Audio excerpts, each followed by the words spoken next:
بسم اللہ الرحمن الرحیم۔ السلام علیکم۔ آزاد نے کمرے کا دروازہ ذرا کھولا اور باہر دیکھا۔ اس غلام گردش کے اگلے سرے پر ایک پہرہ دار کھڑا رہتا تھا۔ وہ سائے کی طرح کھڑا نظر آ رہا تھا۔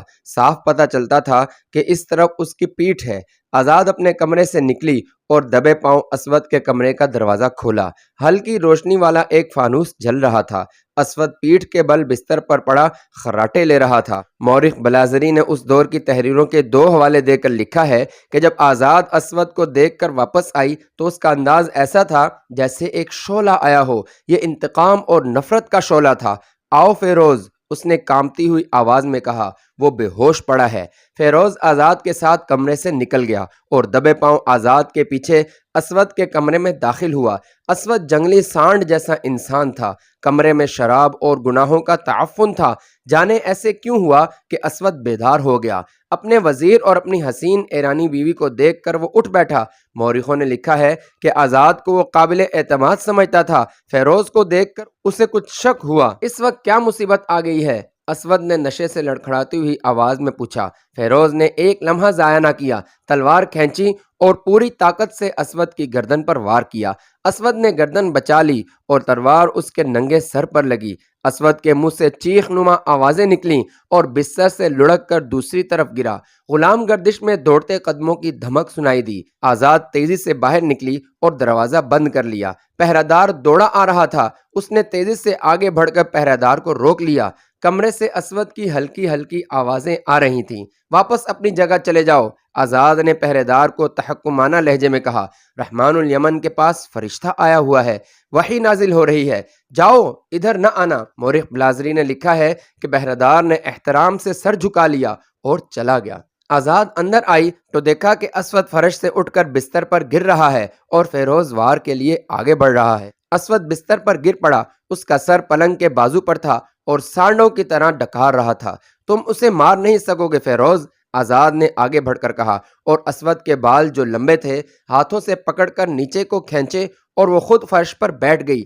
فیروز نے ایک ہی وار سے اسود کی گردن صاف کاٹ کر سر جسم سے الگ کر دیا۔ فیروز کے ساتھیوں قیس عبد یغوث اور دازویہ کو معلوم تھا کہ آج رات کیا ہونے والا ہے۔ فیروز نے اسود کا سر اٹھایا اور کسی طرح وہاں سے بچتے بچاتے ان دونوں کے ہاں جا پہنچا۔ محافظوں اور پہرہ داروں کو اسود کے قتل کی خبر ملی تو انہوں نے محل کو محاصرے میں لے لیا۔ آزاد فیروز کے ساتھ رہی۔ محل میں بھگدڑ مچ گئی۔ حرم کی عورتوں کا ہجوم چیختا چلاتا باہر کو بھاگا۔ ادھر رسول اللہ صلی اللہ علیہ وسلم کے بھیجے ہوئے قیس بن حبیرہ اور دبر بن یحنس رضی اللہ عنہما سرکردہ مسلمانوں کو بغاوت پر آمادہ کر چکے تھے اور دن رات زمین دوز سرگرمیوں سے مسلمانوں کے حوصلے بحال کر چکے تھے۔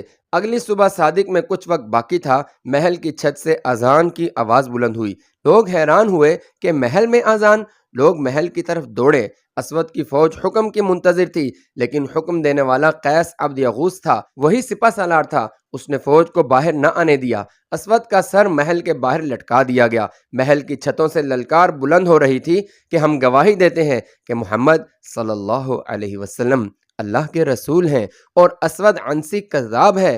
اسود کے پیروکاروں پر خوف طاری ہو گیا اور مسلمان مسلح ہو کر نکل آئے۔ انہوں نے یمنی کافروں کو قتل کرنا شروع کر دیا۔ فیروز نے اسود کو قتل کر کے وہاں کا انتظام پہلے کی طرح رہنے دیا، یعنی جس طرح اسود کے تسلط سے پہلے تھا۔ فیروز نے قتل کے بعد پہلا کام یہ کیا کہ معاذ بن جبل رضی اللہ عنہ کو بلایا کہ وہ انہیں باجماعت نماز پڑھائیں۔ فیروز کہتے ہیں کہ ہم بے انتہا خوش تھے کہ ہم نے اسلام کے اتنے بڑے دشمن کو ختم کر دیا ہے، لیکن اچانک اطلاع ملی کہ رسول خدا صلی اللہ علیہ وسلم وصال فرما گئے ہیں۔ اس خبر سے یمن میں ابتری سی پھیل گئی۔ فیروز کو مسلمانوں نے صنعاء کا حاکم مقرر کر دیا۔ یہ واقعہ مئی 632 عیسوی کا ہے۔ قیس بن حبیرہ اور دبر بن یحنس رضی اللہ عنہما جون 632 عیسوی کے دوسرے ہفتے میں یہ خوشخبری لے کر مدینہ پہنچے کہ جھوٹا نبی اپنے انجام کو پہنچ گیا ہے اور یمن پر اسلامی پرچم لہرا دیا گیا ہے، لیکن مدینہ سوگوار تھا۔ 5 جون 632 عیسوی 12 ربیع الاول 11 ہجری رسول خدا صلی اللہ علیہ وسلم وصال فرما گئے تھے۔ رسول اللہ صلی اللہ علیہ وسلم کے وصال کی خبر جوں جوں پھیلتی گئی، یہ جنگل کی آگ ثابت ہوئی۔ جہاں پہنچی وہاں شعلے اٹھنے لگے۔ یہ شعلے بغاوت کے تھے۔ ایک تو اسلام کے دشمن تھے جنہوں نے اپنی تخریبی سرگرمیاں تیز کر دیں، دوسرے وہ قبائل تھے جنہوں نے صرف اس لیے اسلام قبول کیا تھا کہ ان کے سردار مسلمان ہو گئے تھے۔ ایسے قبیلے اتنے زیادہ نہیں تھے جنہوں نے سچے دل سے اسلام قبول کر لیا تھا۔ باقی تمام قبیلے اسلام سے نہ صرف منحرف ہو گئے بلکہ انہوں نے مدینہ کے خلاف عالم بغاوت بلند کر دیا اور مدینہ پر حملے کی باتیں کرنے لگے۔ خلیفہ اول حضرت ابوبکر صدیق رضی اللہ عنہ نے باقی قبیلوں کو پیغام بھیجا کہ وہ اسلام کو نہ چھوڑیں۔ قاصد جہاں بھی گئے وہاں سے انہیں جواب ملا کہ ہمارا قبول اسلام صرف ایک شخص یعنی رسول کریم صلی اللہ علیہ وسلم کے ساتھ معاہدہ تھا، وہ شخص نہیں رہا تو معاہدہ بھی نہیں رہا۔ اب ہم آزاد ہیں اور ہم اپنا راستہ اختیار کریں گے۔ تیسرا اور سب سے خطرناک فتنہ جھوٹے مدعیان نبوت کا تھا۔ رسول کریم صلی اللہ علیہ وسلم کی زندگی میں ہی نبوت کے جھوٹے دعوے دار پیدا ہو گئے تھے۔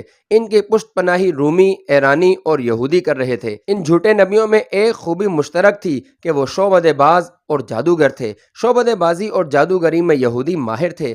اسود عنسی کا ذکر ہو چکا ہے، وہ بھی شعبدے باز تھا۔ نبوت کے دوسرے دو دعوے دار طلحہ اور مسیلمہ تھے۔ مسیلمہ خاص طور پر شعبدہ بازی میں مہارت رکھتا تھا۔ ایسی شعبدہ بازی پہلے کوئی نہ دکھا سکا تھا۔ مثلاً وہ پرندے کے پر اس کے جسم سے الگ کر کے دکھاتا، پھر پرندے اور پروں کو اکٹھے ہاتھوں میں لے کر اوپر پھینکتا تو پر پرندے کے ساتھ ہوتے اور وہ پرندہ اڑ جاتا۔ مسیلمہ بدصورت انسان تھا، اس کے چہرے پر ایسا تاثر تھا جیسے یہ انسان کا نہیں حیوان کا چہرہ ہو۔ خد و خال بھی حیوانوں جیسے تھے۔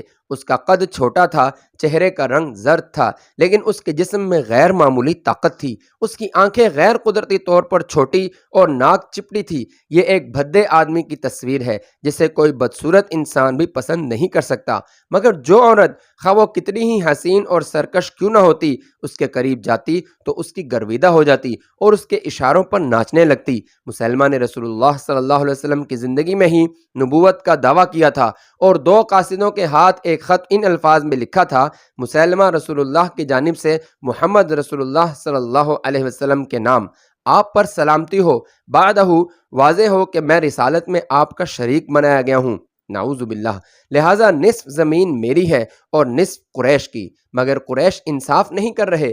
رسول کریم صلی اللہ علیہ وسلم نے خط پڑھا اور مسیلمہ کے قاصدوں سے پوچھا کہ مسیلمہ کے اس عجیب و غریب پیغام کے متعلق ان کی کیا رائے ہے؟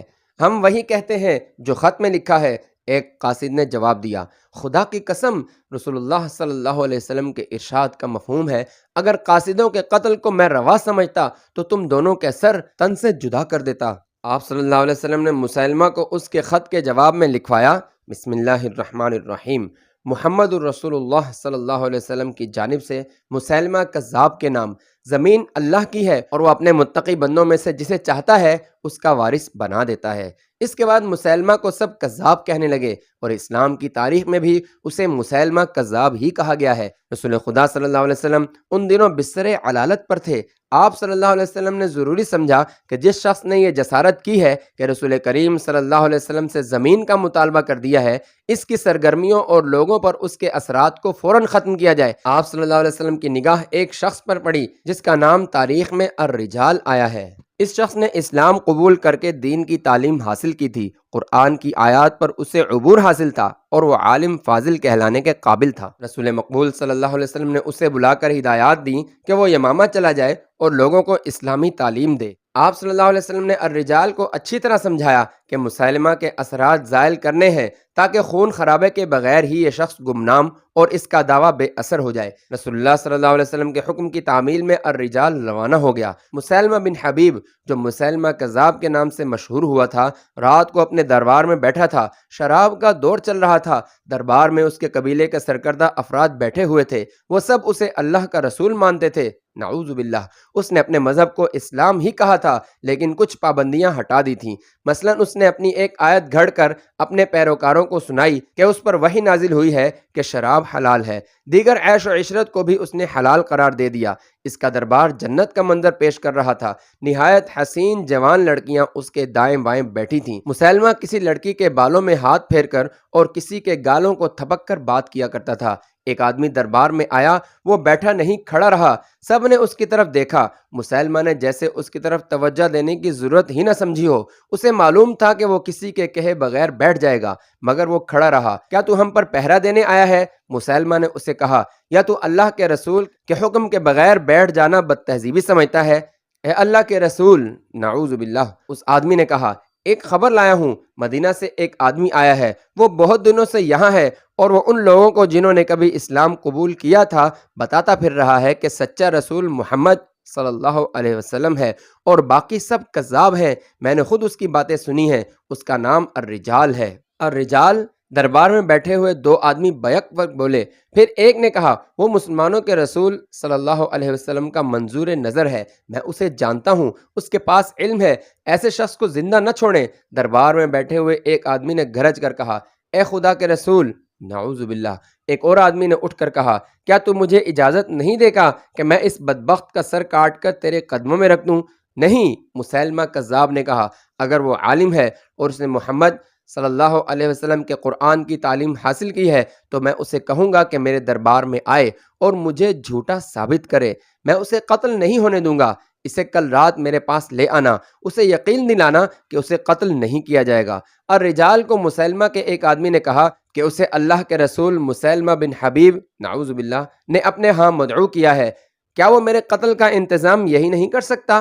الرجال نے کہا، میں اسے اللہ کا رسول نہیں مانتا، مجھ پہ یہ لازم نہیں کہ میں اس کا حکم مانوں، وہ جہاں چاہے تمہیں قتل کرا سکتا ہے۔ مسیلمہ کے ایلچی نے کہا، اس میں یہ طاقت بھی ہے کہ وہ پھونک مار دے تو تیرا جسم مردہ ہو جائے، وہ تجھے زندہ دیکھنا اور رخصت دینا چاہتا ہے۔ مسلمانوں نے الرجال سے کہا کہ وہ اس کذاب کے ہاں نہ جائے، یہ میری زندگی اور موت کا سوال نہیں۔ الرجال نے کہا، یہ صداقت اور کذاب کا سوال ہے، اگر ایک کذاب کو صدق سے بہراور کرنے میں میری جان چلی جاتی ہے تو یہ سودا مہنگا نہیں، میں آؤں گا۔ الرجال نے کہا، آج ہی رات آؤں گا۔ مسیلمہ سے کہنا کہ اگر تو سچا نبی ہے تو اپنے وعدے سے نہ پھرنا۔ ایلچی نے واپس آ کر مسیلمہ کذاب کو الرجال کا جواب بتایا۔